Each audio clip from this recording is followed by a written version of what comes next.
itu banyaknya adalah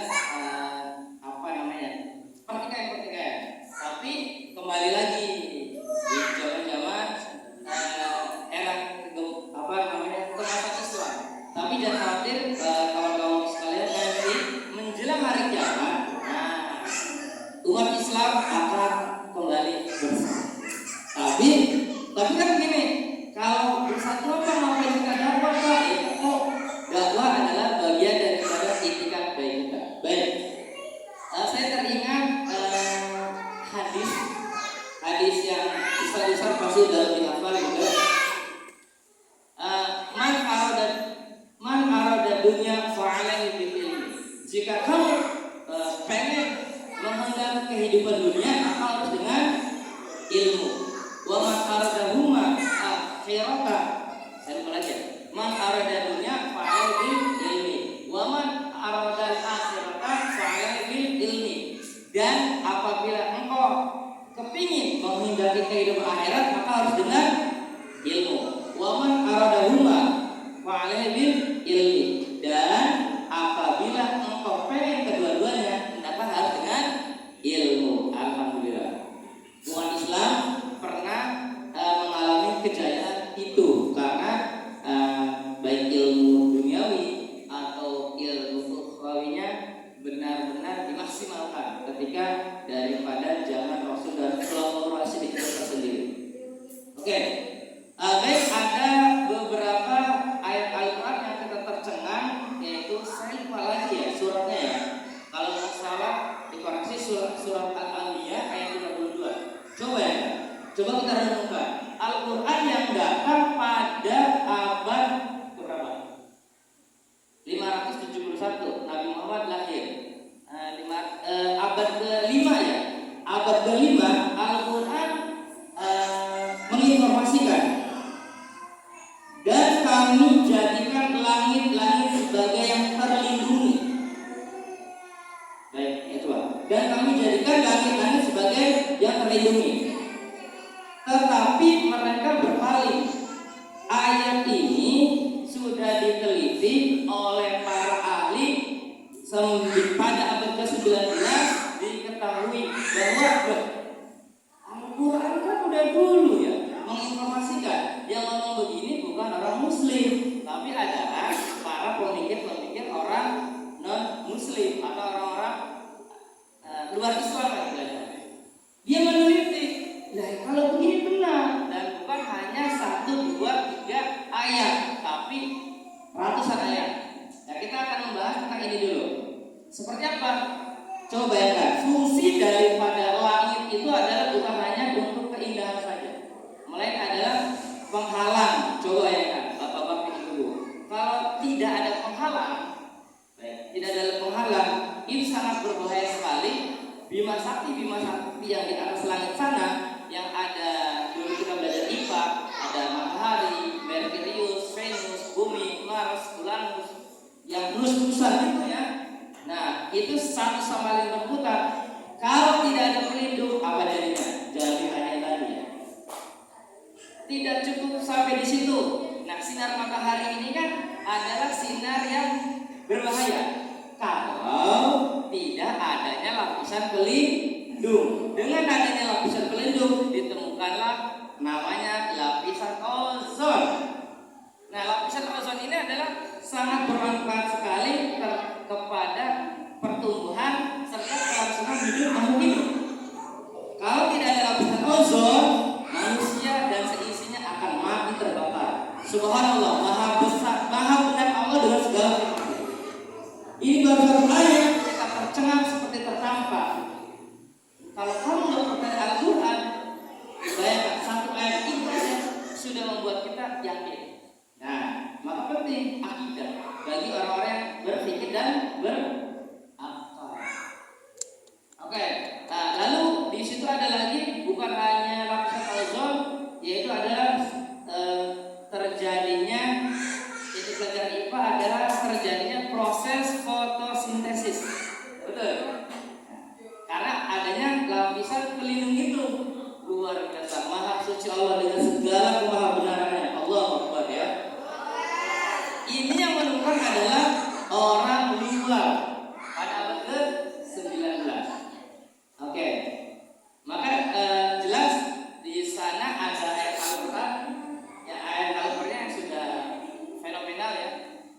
yarfa'il lahul ladzina amanu minkum wal ladzina utul ilma darajat. Gitu ya.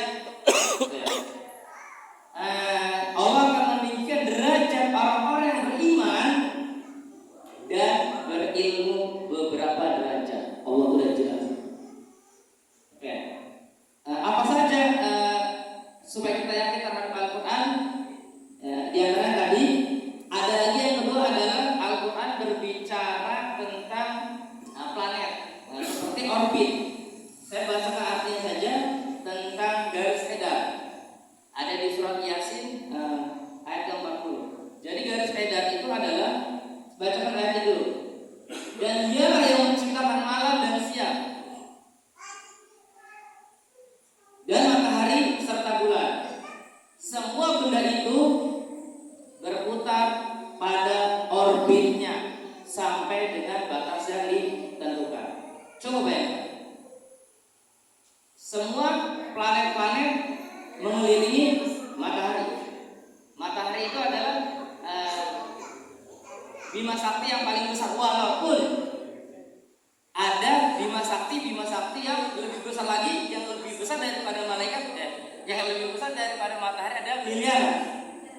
Ya, tapi yang baru diketahui adalah matahari adalah bima sakti yang paling besar. Bayangkan, dekat dengan, coba Allah renungkan, kenapa bisa menempatkan bumi pada planet ketiga? Mars, Venus, bumi. Kenapa kalau ke tempat? Kenapa kalau nggak ke satu? Jangan tanya, kalau ke satu dekat matahari gimana? Jauh dari matahari aja udah panasnya minta ampun. Coba kalau agak jauh gimana? Kalau malam udah dingin kita.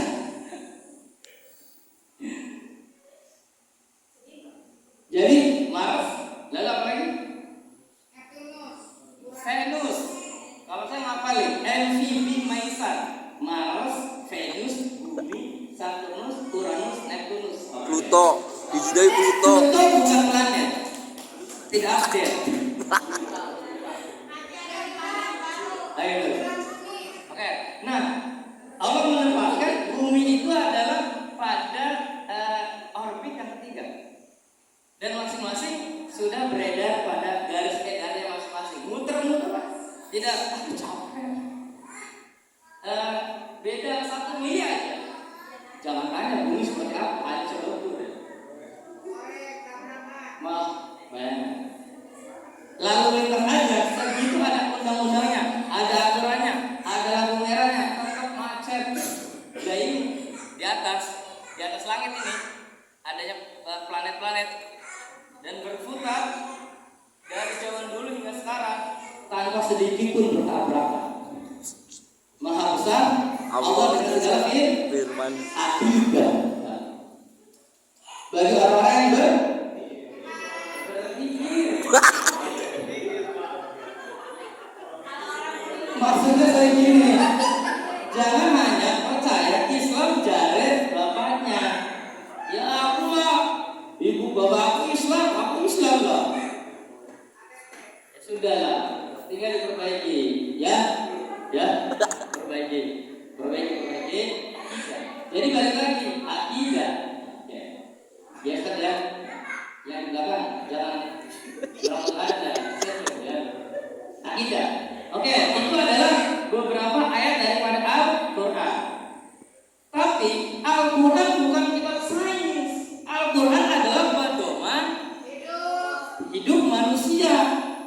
Nah, tuh Al-Quran pedoman hidup manusia malas. Astagfirullahaladzim. Ya Allah, hidup kami dari setan ya. Coba pikir, Al-Quran sumber pedoman hidup manusia. Nah, manusia itu malas pakai baca Al-Quran. Coba, kenapa? Ada yang tahu? Sabar. Hatinya kotor, Pak. Hah? Hatinya udah bersih. Akidahnya kurang, bisa jadi ya. Door press, Pak. Itu door press. Oke. Nah, Al-Quran adalah, tapi Al-Quran itu bukan kitab sains. Jadi dibuktikan dengan beberapa sains. Bahkan banyak yang memeluk agama Islam, kebanyakan daripada luar itu adalah ada para peneliti, profesor karena dia meyakini satu dengan akal, dan itu disebutkan dalam Al-Quran bagi orang-orang yang berpikir. Mikir mereka cik aku ngadili budak teh belum kedul mau mandi sorangan nih Pak. Astagfirullahaladzim. Astagfirullah. Banyak dosa. Astagfirullahaladzim. Dosa. Itu baru anak-anak kita ya. Nah, Al-Quran saya lanjut lagi ya. Ini seru ya. Al-Quran bukan hanya kitab sains. Nah, ada lagi Al-Quran juga menginformasikan tentang adanya hari kiamat, tentang pada waktu itu Rasulullah ketika itu dikepung. Pada waktu itu terjadi kalau nggak salah perang Khandaq. Perang Khandaq itu adalah perang yang sangat dahsyat. Ketika Nabi Muhammad berada di Madinah dan masih sedikit sekali penganutnya, tapi sudah terbentuklah kepemerintahan Islam dengan suku Yahudi dan lain sebagainya. Nah, suku Khandaq ini adalah diserang, perang ini adalah dikepung dari beberapa kafilah, beberapa golongan-golongan dari kaum kafir Quraisy. Jadi mengebom umat Muslim karena dendam di perang Badar. Dendam semua. Sekarang ada yang udah mati ya, meninggal. Siapa namanya? Abu siapa itu? Abu Jahal atau Abu Janda itu. Itu ya. Nah, ketika perang Khandaq itu adalah perang yang sangat dahsyat, yang sangat darurat, untuk makan pun susah. Maka strategi dari perang Khandaq itu adalah namanya itu usulnya gini. Ini mau diperang, urgent gimana? Akhirnya usul, namanya adalah siapa namanya? Salman Al-Farisi. Gini aja, ya Rasul. Enggak, Rasul. Saya belum tahu. Ya sudah, akhirnya Salman Al-Farisi adalah idenya adalah membuat parit.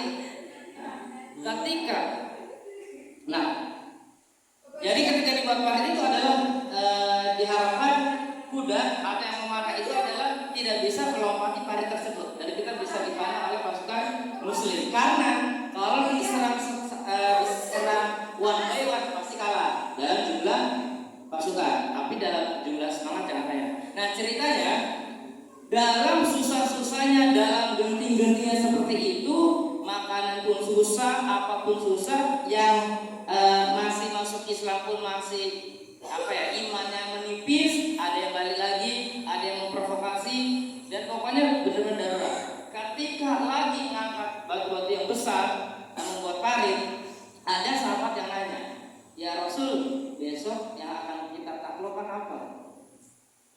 Rasul dengan menjawab adalah dengan yakin, ya Rasul, besok yang akan kita taklukkan apa? Besok yang akan kita takluk adalah kota Konstantinopel. Pemimpin yang tegas. Coba kalau pemimpin kita lagi capek-capeknya, lagi panas-panasnya, besok mana lagi? Pikirin yang ini aja belum jelas kamu. Dan itu terbukti kurang lebih berapa?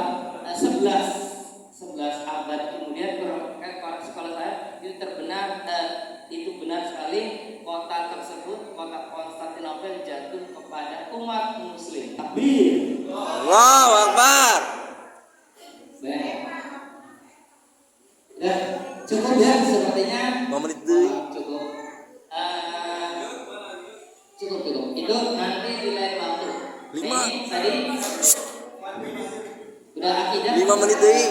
Mudah-mudahan akidah kita, tapi ini bukan cerita, bukan dongeng ya. Ini adalah akidah, supaya dari sini kita ada pergerakan yang nyata itu daripada Al-Quran ini sendiri. Nanti Al-Quran ini intinya bukan kita sains, kita pedoman, tapi mereka sendiri loh yang meneliti. Kok dulu belum ada teleskop ya? Kok belum